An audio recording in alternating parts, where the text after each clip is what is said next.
आपको सबसे पहले क्या करना है, ब्रैकेट के अंदर के जो रैशनल नंबर्स हैं इनको काटना है, ठीक है।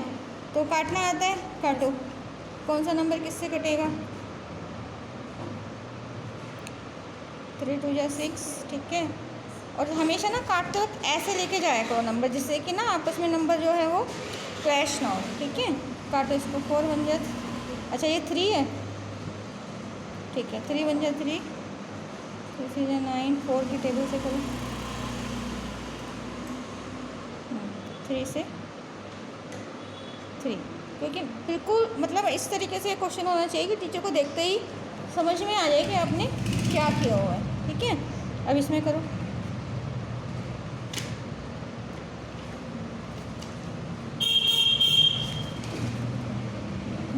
और ये जो काटने का डिसीजन है, क्योंकि आपने 15 काटा तो ये 1 पे भी आना चाहिए ऐसे, ठीक है। समझ में आया? अब इनको मल्टीप्लाई करके लिखो, आगे और कटेगा नहीं।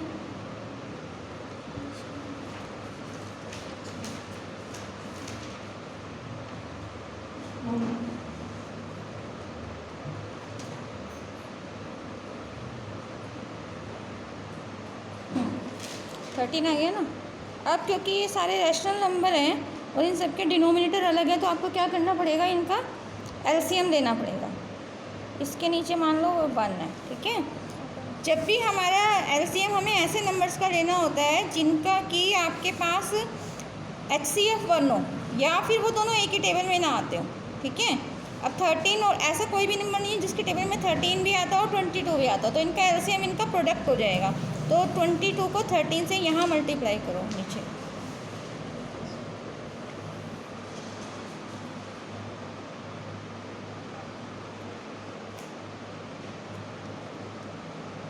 लिख लिख कर याद करनी है 10 बार सारे स्पेलिंग्स।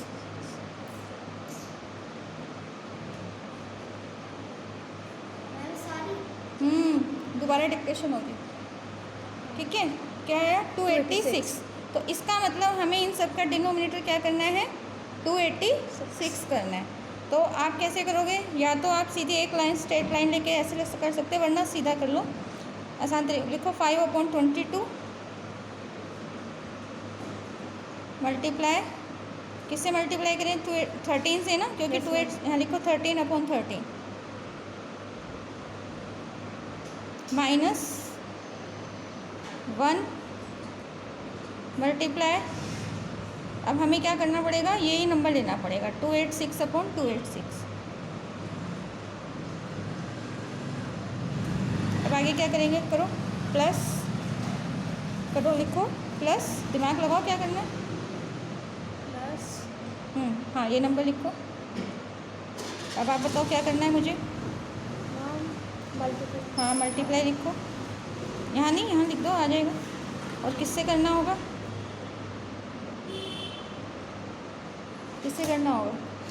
22 से करना होगा ना, क्योंकि 13 को 22 से मल्टीप्लाई करके 286 आया ना, और हमें सबको 286 करना है। तो अगर यहाँ 13 है तो हमें किससे करना पड़ेगा? 22 से। 22/22 कर दो। आया समझ में? इस तरीके से ध्यान रखना होता है हमें। तो ये हो गया 13 5 जा कितना होता है? 13 5 जा 65। लिखो 65/286 मल्टीप्लाई हमने किया हुआ है ऑलरेडी, लिख दो 286 माइनस 286/286 ही आ जाएगा, 1 से मल्टीप्लाई करेंगे तो।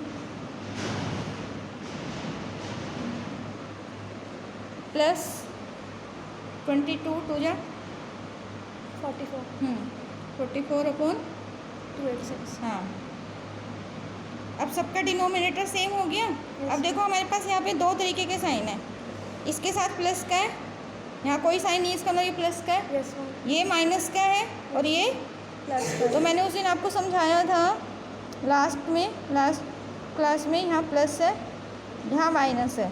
अब यहाँ पे हमारे पास प्लस के कौन कौन से 2 नंबर हैं वो लिख दो। एक प्लस का 65 है, लिखो 65 प्लस के नीचे। और दूसरा प्लस का नंबर कौन सा है? 44। हाँ, लिख दो और इनको प्लस कर दो।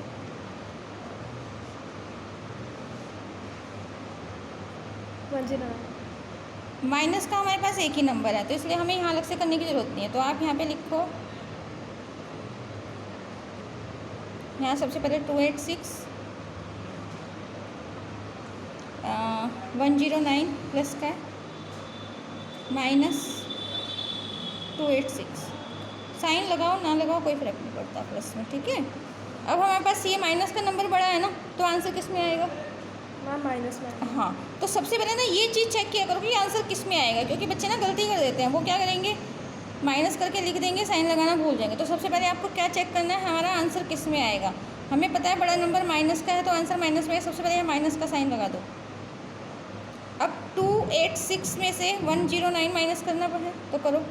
286 माइनस 109